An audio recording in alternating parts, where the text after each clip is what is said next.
Hey, welcome back everybody and welcome to our online students. Today what we're going to do is take a look at electrons behaving as waves, and eventually we'll take a look at waves behaving as electrons, which is often called the dual nature of light. And this is kind of weird that something could be both a particle and a wave. This is something that made people scratch their heads for a long time.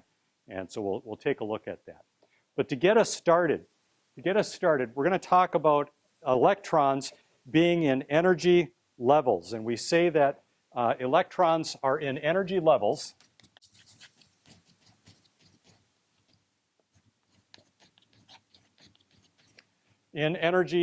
So this is an allowed state that an electron can occupy. So allowed state where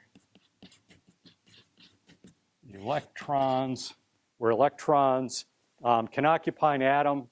I'll just say where electrons are located, where they are located. And we have the ground state, which is the lowest energy level.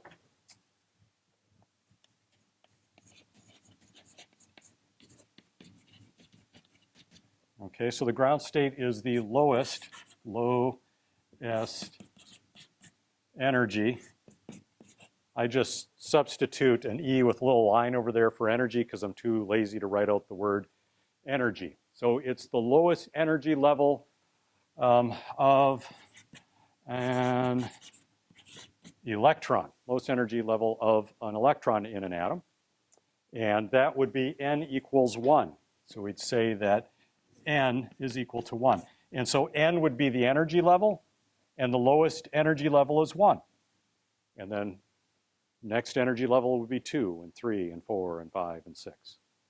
Okay, so it'd be n equals 1, 2, 3, 4, 5, 6. And then in excited state, this is an energy state above the ground state. So excited state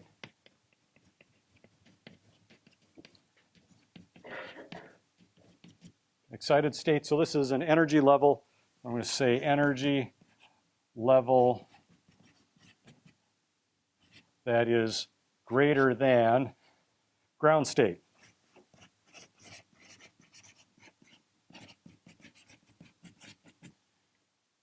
All right, so these are just some terms that are going to help us to identify where our electrons are. We might say where they are in the atom. There's some energy level, and they could be at the ground state, lowest energy level, or they could be in excited state at a higher energy level. And then we have an electron transition. An electron transition is when the electrons are going from one energy level to another. Movement of an electron between energy levels, from one energy level to another. Now there's this TV show called The Big Bang Theory. And on The Big Bang Theory, there's this character called Sheldon Cooper. And I really identify with Sheldon Cooper because everybody annoys Sheldon Cooper. And I feel like that, just everybody annoys me. No, I kind of idolize him because he seems awfully bright and somewhat functional in society. And there's this episode of The Big Bang Theory that Sheldon Cooper was in his office and he had something on the whiteboard, and I for once actually understood what was on the whiteboard, because usually it's some bizarre physics stuff there and that's like way over my head and it's just gibberish. But there's this one time it's like, whoa, I get this. So I pause the DVR and I call the kids down and I say, okay, alpha male's going to explain something to y'all. And this is what it was. So on The Big Bang Theory, Sheldon Cooper had this diagram, looked like this. So it had this line like this, and it said here, n is equal to 1. And this was labeled ground state.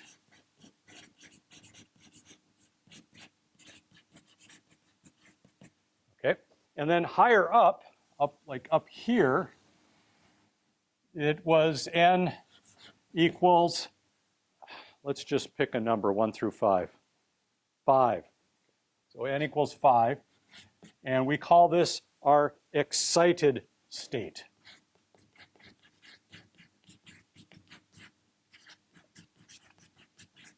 Excited state. And on this diagram, there was an electron.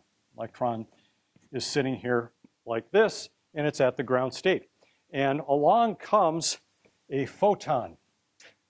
Electromagnetic radiation comes along like this, and it strikes this electron. And this electron then absorbs this energy. So I'm just going to go like this, say this is energy. So this energy comes in, it absorbs this energy, and it gets promoted up to the excited state. We say that it has transitioned to the excited state.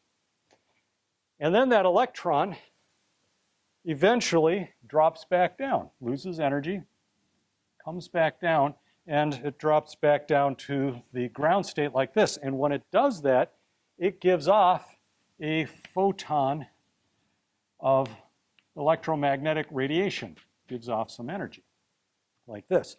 And so this electron here, it absorbs this photon, and that photon, it's like it disappears. It's gone, and the electron's up here. And then when the electron drops back down, up pops that photon. Where did it go? Who knows? It's like quantum physics magic. I have magic tricks. Want to see one? See a magic trick? Watch this. Magic trick, magic trick, magic trick, magic trick. I'm not going to get a Nobel Prize for that. Somebody got something. This is cool stuff. Like, how does this magic work? Now, this was on the Big Bang Theory, and it looked something like this. Okay, so the electrons have specific energy levels. They have to be at some value of n. Okay, it could be ground state or an excited state. You add energy, they get promoted, and because they can only be in these certain states, we say that this energy is quantized. You have nice whole numbers. It's like stairs. And so stairs, you have stair 1, stair 2, stair 3, not 2.5, not 1 3/4, nice even numbers. So n is always nice even numbers. See, when I asked for a number 1 through 5, I'm really thankful you didn't say like 3 79/8 or something weird, right? You just make up, no, nice even numbers. Thank you for playing along. Okay. Now, people scratch their heads over this because depending on whichever atom you had, you'd emit different wavelengths of light. Now remember when we had the emission spectrum of hydrogen, you had those 4 colored lines? That was a unique pattern for hydrogen, and only hydrogen would do that. And if you did a helium atom, you got different lines. And people couldn't explain why this happened. It was like nature's magic. And then there was this young guy named Niels Bohr, and he was in his early 20s. Like, so not much different age than perhaps you folks. And what he came up with is he said that on an atom, you have a nucleus in the center of the atom. And then you have these orbits like this, where n is equal to 1, n is equal to 2, 3, 4. And we think of these as like orbits, like planets going around the sun. And when electrons go up in values of n, so as on the left-hand side here, as they go up, they're absorbing energy. So they're going from a lower energy to higher energy. So they absorb energy, they go up. And then when they lose energy, they drop down and they emit light. And depending on how far they drop, or these distances, will determine the wavelengths of light. And so each atom has its own orbits, because it has its own electrons. So he explains then how it's possible that hydrogen has 4 lines that are different than helium and lithium and potassium and all these different elements. Okay? So this is like that solar system model of the of the atom. Have you learned this? Have you seen this, like the solar system model of the atom? Like the sun is the nucleus and the planets are going around. You've learned this? Yeah, it's wrong. It's wrong. Like, why are you teaching us this? Because it helps us to explain some things, but we're going to need a more nuanced model. So we're going to come back to that. Now, Niels Bohr, I point out that he's Danish, okay? Because there's a great story on this. This is 1913. So in Across the water from Denmark, if you know your geography, there's this other country where there's lots of people from Minnesota immigrated from. Do you know what country I'm talking about? Sweden. I mean, Norway's pretty close too, right? So it's Sweden. And it's like if you're standing in Copenhagen and you look, you squint, you can see Sweden. And they fought wars against each other. And the Swedes come up with this thing called the Nobel Prize. And the Swedes are winning the Nobel Prizes and the Danes aren't. The Danes are getting pissed and they want a Nobel Prize. It's how come we don't get a Nobel Prize? Because they're only handed out by the Swedes and they hate us. So they said, let's have a contest. We'll give a reward to anybody who can get a Nobel Prize. Yes, get one from the home team, take it away from those nasty Swedes. Niels Bohr comes up with this model and he gets the Nobel Prize. Kind of cool. Kind of cool. So he brings one back home for the home team. Brings one back for the home team. So I point this out. Read carefully here.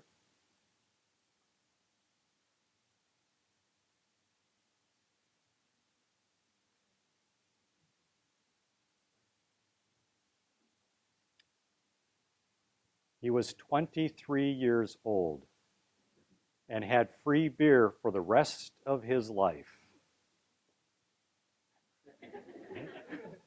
Where's the party? It's at Niels' house. Now, this last summer, went on vacation, and I was in Copenhagen. And some people, when they go to Copenhagen, they want to see Tivoli Gardens and different things. No, I wanted to see Niels Bohr's grave. And so that's me next to Niels Bohr's grave. He's underneath the grass there somewhere. And then I had to try some Carlsberg beer. So it was Carlsberg brewery that built the house next to the brewery and ran a tap line to the house and then gave the house to Niels Bohr. So if you go to Copenhagen, you can actually go to this house. You can see where Niels Bohr used to live and free beer. I mean, study science, folks, stay in school. Now, these energy transitions, you get different energies of light or of electromagnetic radiation. That only happens when electrons drop. So when electrons go from higher energy levels like 5 and they drop down to lower energy levels like 1, they emit energy. Energy is lost. Now these ones right here, this is in the visible spectrum right here. This is called the Balmer series. That name you don't need to remember, but they have names for these. So these are the visible ones right here, and then these ones are in infrared, and these ones here are in ultraviolet. Okay. Now it shows us that these electron transitions, as we go up and down like this, we have different amounts of energy, okay, as we're going up and down like this. Now, it says which electron energy transition is the largest? It's the largest energy transition. Now, you can memorize this, but it's kind of a pain. I don't want to memorize this. But here's the idea, is you notice this here, this gap between 1 and 2 is the largest, and then it gets smaller and then smaller and smaller as we get further away from the nucleus. So the largest energy transition is here. It's between 1 and 2. And then it gets smaller and smaller as we get further away from the nucleus. So if you remember that, then we don't really need to memorize these series and such. Just remember that the bigger the gap here, the more energy, and the biggest gap is between 1 and 2, and it gets smaller as we get further away from the nucleus. So the correct answer here would be A. Okay, nicely done. All right. Now, this right here is the equation. This is a good equation. We should probably write this one down. This is energy is equal to negative 178 times 10 to the negative 18th joules, okay, times 1 over n, okay? And n is our energy level. So this tells us, squared, thank you.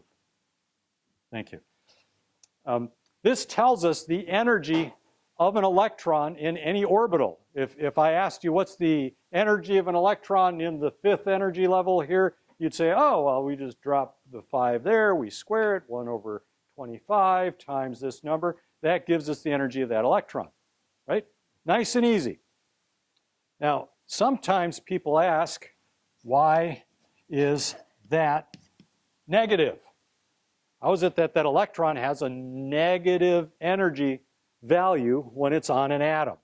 And it's kind of a weird housekeeping sort of thing, but the thought is that if an electron is floating around and then it gets picked up by an atom and it drops into an orbital, that process of dropping into an orbital means that it's at a lower energy state and it gives off energy to do this. So that's why the sign is negative.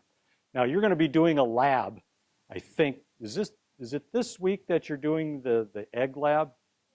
Okay, so like egg lab, okay. And then next week you might be doing the emission spectrum of hydrogen lab. Maybe. I don't know. Are you teaching lab? Is that what they're doing next? No? Oh, all right. Never mind then. Well, there's a lab, and that was one of the post-lab questions, but maybe we don't do that one, I don't know. Or maybe it's 2 weeks from now and we haven't looked that far ahead. Okay, but there's the answer to that one. Now, there's this Johannes Rydberg. And this is another one of those famous dead people, and he came up with this equation. This equation, you don't need to write this one down. I'm going to give you a better version of this. But what this equation does is it helps us to relate the transition of electrons from one energy level to another to their wavelength. And this was like some stupefying math for him to come up with, because this was way back in the 1800s he does this. And what he did is he said, well, I can take a look at electrons transitioning in the visible spectrum, but I'm going to come up with an equation that explains all of this. And someday when people can see in infrared and ultraviolet, then this equation should predict where those electron transitions will be. And eventually somebody figured out how to do that. Now they couldn't see in infrared and ultraviolet. What they did is somebody invented photographic paper. And using photographic paper, they could catch photons in infrared and ultraviolet. So he was proven right. So basically what he did is he predicted all of this stuff here in the Lyman series and the Paschen series here. Paschen? I could be pronouncing that wrong. Okay, so he predicted that with his equation, which to me is just stupefying that somebody was able to do that. So that was the math on that. Now, you don't need to write that down, okay? Here's what you should write down. Now, if we rearrange Planck's equation, we can add it to the Rydberg equation and we get something a little bit different. So this one tells us that the change in energy, this would be of an electron going up or down some transition, is equal to Planck's constant times the speed of light, or is also equal to this negative 2.178 or 2.8, rounding it here, times 10 to the negative 18th joules times 1 over n squared minus 1 over n squared.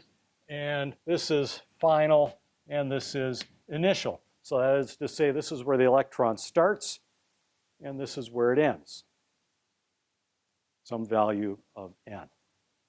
Okay, this equation is a little more useful than that other one. Okay. So, actually, yeah, it's, yeah, not speed of light, it's frequency, isn't it? Yep, thank you. I was just waiting to see who was paying attention. Okay, yep. My first year of teaching here at UMD, we were doing a big thermodynamic question and like filled the whole board with equations and such.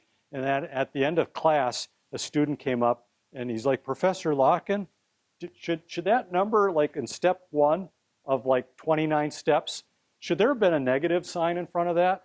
It's like, oh, damn. Right? Totally right. And I went back to my office and I cried softly. And I talked to my colleague and I said, man, I totally screwed up and I got this wrong and I felt really bad. And so now I got to go and explain to the students how I was wrong. And it's, how do you handle that? And he says, well, I just don't make mistakes.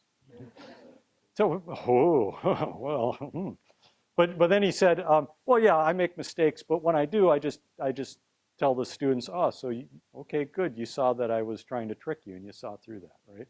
Totally recovering from that. I can't BS like that. I'm just not, yeah, I'm not good at lying. Okay. Okay, so here's the question. What is the wavelength in nanometers of a photon emitted during a transition from n equals 3 to n equals 1 in a hydrogen atom? So here's our big fancy equation. So what we're going to do is we're just going to just plug some numbers in here, really. So if n is equal to, let's see, 1 here. So n is equal to 1. I'm going to put 1 here. And this over here is going to be my 3. So I'm going to go 1 squared and 3 squared. And when I do the math on this, then 1 squared is don't help me here, I can do this, is 1. So that becomes 1 over 1 minus 1 over 9, right? And so this ends up becoming, all that is equal to 8/9 when I'm done. So really, it's just this number times 8/9. That number times 8/9. So that's going to be negative 2.18 times 10 to the negative 18th joules, okay, times 8/9. And when I'm done, then I end up with, let's see, it was a negative 1.937 times 10 to the negative 18th joules, okay, joules. But it's asking me, what is the wavelength? So I've got energy, but I need to convert that energy somehow into wavelength. If I only had an equation that would do that. So we have Planck's equation that tells us that energy is equal to Planck's constant times the speed of light over the wavelength. And if I just rearrange this equation and solve for wavelength, well, then I have wavelength is equal to Planck's constant times the speed of light over energy. And I have energy. And Planck's constant and the speed of light, those are both constant. So I could just plug those numbers in. So what I'm going to do here is I'm just going to take Planck's constant. Let's see if I can remember this now. 6.626 times 10 to the negative 34th joule seconds. Somebody check your notes and make sure I'm doing that right. And then, am I good? Okay. And then speed of light. That's 3 times 10 to the 8th meters per second divided by our energy, which is a negative 1.937 times 10 to the negative 18th joules. And remember, wavelength is in meters. So if I do this right, I should be in meters. So let's see, I see joules cancels and seconds cancel, and I'm left with meters. So I'm feeling pretty good now about this. All right, so then if I do the math, and I'm going a little bit fast on this here, I ended up with 1.03 times 10 to the negative 7th meters. Okay, yes. It should be negative, yeah. It should be negative. Now, we don't really have negative meters, right? So what we're talking about a distance. And so, like, if you start here and go here, it's positive, and you start here and go here, it's negative. It's a meter, right? So what we're going to do is it's a meter, right? There's no negative meters. I know math people are like, oh, it's chemistry. Different rules. Okay. No, math still applies, but we just don't have negative distances. Okay. Now, it asks us for an answer in nanometers. So I better convert this into nanometers. And so I want nanometers here in my answer. And so that means I better have nanometers up here, nanometers, and meters needs to cancel out. Okay, so how many meters are in a nanometer? It's 1 times 10 to the negative 9th. Okay, 1 times 10 to the negative 9th. Nicely done. Okay, so when I did this, I ended up with 103 nanometers. I pat myself on the back and feeling pretty good. Any questions on that? Okay. Oh, I'll get my good side. Oh, I'm in the way. All right.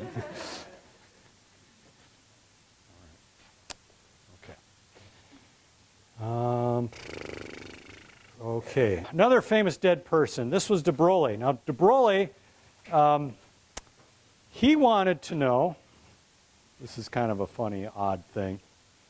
He wanted to know what is the wavelength of a moving object. So if electrons transitioning can emit photons with certain wavelengths, what about things bigger than photons? Like potatoes. Like if you could take a potato and throw it at 3/4 of the speed of light, what would the wavelength be? Right? He was drinking a little bit too much cognac, I think. But anyway, he wanted to figure out what's the relationship between wavelength and the mass and the velocity of moving objects. And I think this is kind of fun. I mean, this is another one of those famous dead people, and I look at what they did and it's like, oh man, I totally could have done that, but I didn't. So you might have seen this equation. Energy is equal to mc squared, mass times the speed of light squared. You seen that one before?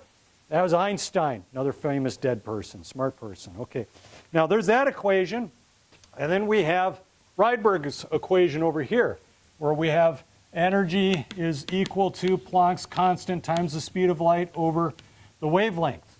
Okay, now de Broglie looked at these two equations and go, oh, very smart the person comes up with this one. That is a Planck. And this one is from Einstein, right? So what I'm going to do is I'm going to put them together. So you see here, energy, and energy's in both of them, right? So let's just stick those two bad boys together, and we'll end up with mass times the speed of light squared is equal to Planck's constant times the speed of light over the wavelength. All he did is he just made them equal to each other because they're both equal to energy, right? And now his name's in every chemistry book ever. And we can cancel some things out here. We can say, oh, well, here's speed of light here, the squared here. So if I get rid of the square here, I can get rid of that there, okay? And speed of light is really, it's really just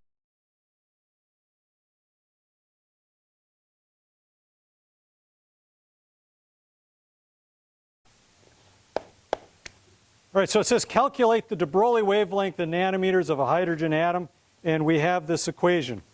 Right, so I'm just going to rewrite the equation over here. I'm going to say wavelength is equal to Planck's constant times mass and the velocity like this. And then we're going to put some numbers in here. And so we're going to put in Planck's constant 6.626 times 10 to the negative 34th joule seconds divided by the mass. And it tells us the mass here of a hydrogen atom is 1.674 times 10 to the negative 27th kilograms, okay, times the velocity, which is 15.0 meters per second. All right. Now, wavelength, what units do we use for wavelength? Meters, right? It's got to be in meters. Now, when you look at this, okay, yeah, there's meters there. So everything else has to cancel, doesn't it? Everything else has got to cancel. Well, seconds, that'll cancel. That's easy, right there. Maybe. Wait a minute. No, that doesn't cancel, does it? And kilograms and joules, those don't cancel either. What? wait a minute. When we look at this, it totally made sense, right? And we look, this doesn't make sense. Now, here's the trick, okay? Dirty little secret.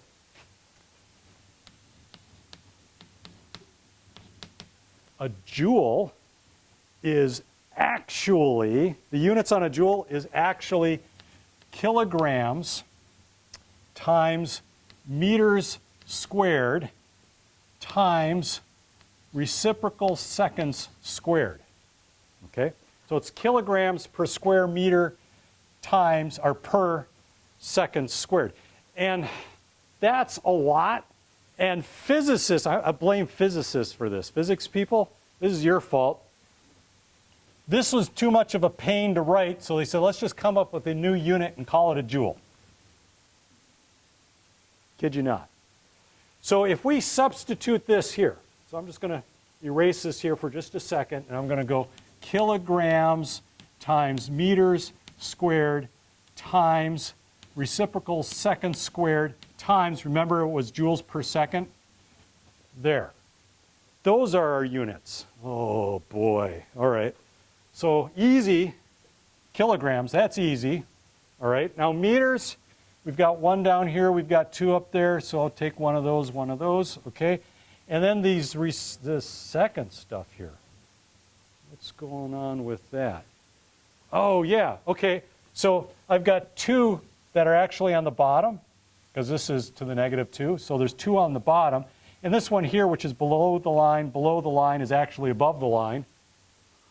So there's two above, two below, and they cancel out, right? Is that a little weird?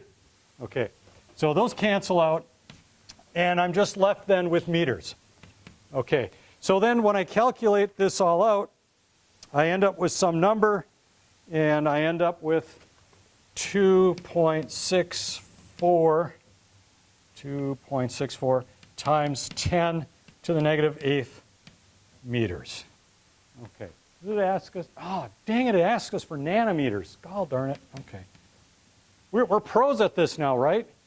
We can do this. So, let's see, this is going to be some number of nanometers. And so there's 1 times 10 to the -9 meters is 1 nanometer.